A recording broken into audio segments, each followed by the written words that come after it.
सीमांचल की आवाज देख रहे हैं और मैं हूं आपके साथ रिया। कहते हैं कानून का राज होता है, लेकिन बिहार के प्रवेश द्वार किशनगंज में लगता है प्लास्टिक का ही संविधान चल रहा है। सरकार ने सिंगल यूज प्लास्टिक पर बैन लगाया, प्रशासन ने छापेमारी के दावे किए, जुर्माने भी तय हुए, लेकिन जमीनी सच्चाई ये है कि कानून फाइलों में कैद है और प्लास्टिक बाजार में आजाद। सवाल सीधा है, क्या सिस्टम ने हार मान ली है या फिर लोगों ने कानून को हल्के में ले लिया है? देखिए ये रिपोर्ट। ये दृश्य किसी बैन की कहानी नहीं, बल्कि खुलेआम चल रही अनदेखी और अनसुनी हकीकत की तस्वीर है।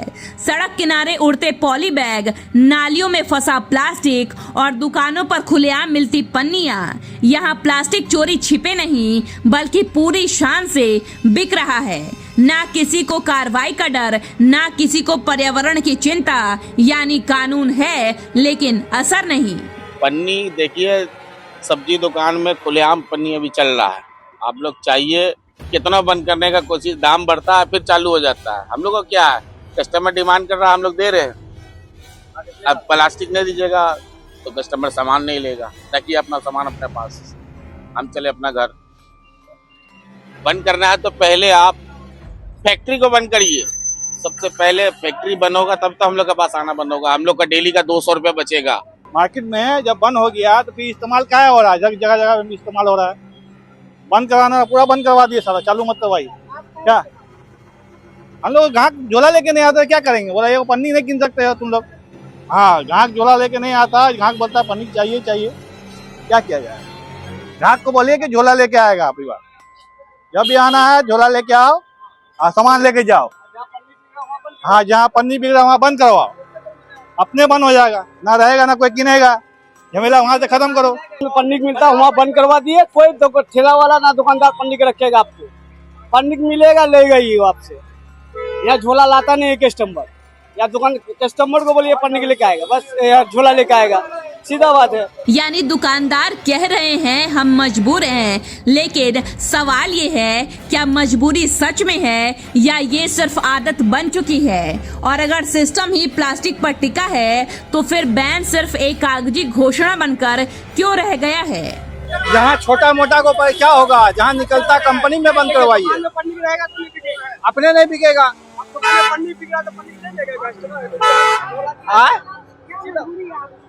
हम लोग चाहते हैं झोला लेके आए, सामान दिखे, झोला में सामान ले रहा है, वो चीज बंद हो, अच्छा चीज नहीं है। ये कह रहे हैं कि बाजार में सबको चाहिए प्लास्टिक में थैली, झोला सबको सीमित नहीं रहता कि हमको झोला लेके निकल पाते।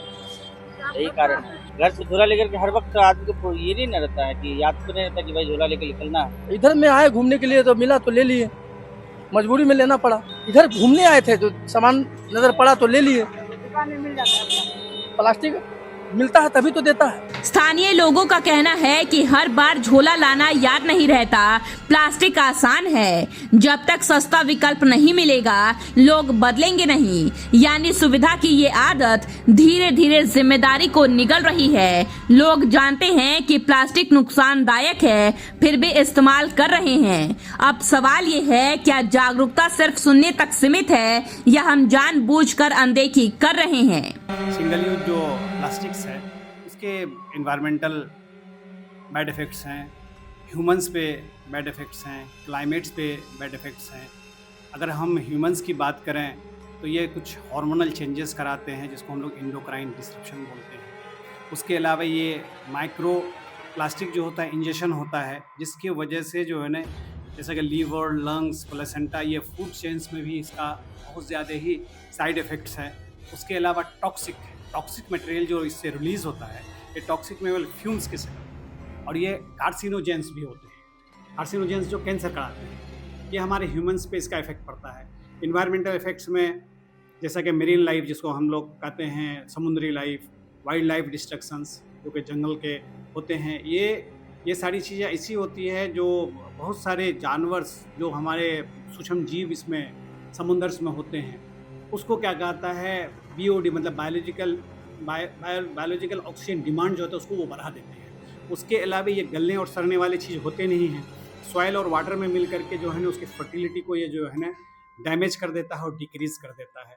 उसी की वजह से लॉन्गेविटी जो इसकी होती है, प्लास्टिक जो है ना गलने में हजारों हजार साल, सालों साल, 100 साल तक लग जाते हैं, जिसकी वजह से वो सॉइल के, उसके अलावा जो एक इकोसिस्टम का जो एक चैनल होता है उसको ये डिस्टर्ब करता है। उसके अलावा क्लाइमेटिक इफेक्ट्स करते हैं, जैसे ग्रीन हाउस गैस इमिशन, इसका जो है ना ग्रीन हाउस इफेक्ट्स को ये क्या करता है, डिस्टर्ब करता है।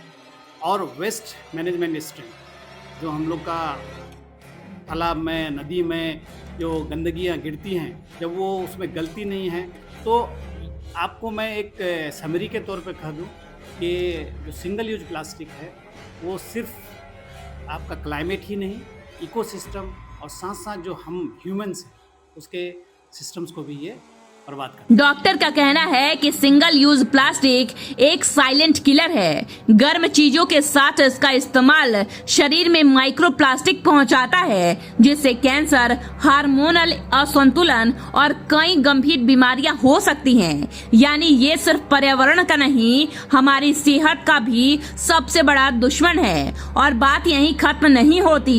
नालियों में जमा यही प्लास्टिक पानी रोकता है, मच्छरों को जन्म देता है और फिर फैलती है डेंगू, मलेरिया जैसी बीमारियां। हाँ, मैं लोगों से यही अपील करना चाहूँगा कि सिंगल यूज प्लास्टिक जो है पर्यावरण के लिए हानिकारक है, इसलिए इसको बैन भी किया गया है।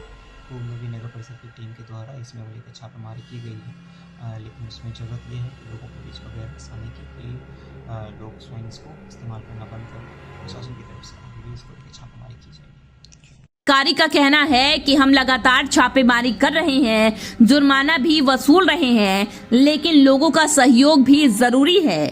मतलब कार्रवाई हो रही है, लेकिन प्लास्टिक भी धड़ेले से बिक रहा है। जुर्माना लगाया जा रहा है, लेकिन उल्लंघन भी जारी है। तो सवाल उठता है, क्या कार्रवाई सिर्फ दिखावे की है या फिर सिस्टम में कहीं ना कहीं ढील है? अगर होलसेल में प्लास्टिक मिल रहा है तो जिम्मेदार कौन? अगर दुकानदार बेच रहा है तो जिम्मेदार कौन? और अगर ग्राहक खरीद रहा है तो जिम्मेदार कौन? सच ये है कि यहाँ हर कोई जिम्मेदार है और इसी वजह से कोई भी जिम्मेदारी नहीं ले रहा। किशनगंज की सड़कों पर बिखरा ये प्लास्टिक सिर्फ कचरा नहीं है, ये एक चेतावनी है, एक ऐसी चेतावनी जिसे हम हर दिन नजरअंदाज कर रहे हैं। कानून बना, जुर्माना तय हुआ, अभियान भी चले, लेकिन न डर बदला न आदत। जब तक सुविधा पर जिम्मेदारी भारी रहेगी, तब तक ये प्लास्टिक किशनगंज की नदियों, नालियों और हमारी जिंदगी को धीरे धीरे खत्म करता रहेगा। सीमांचल की आवाज के लिए किशनगंज से शशांक के साथ मुबस्सिर की रिपोर्ट।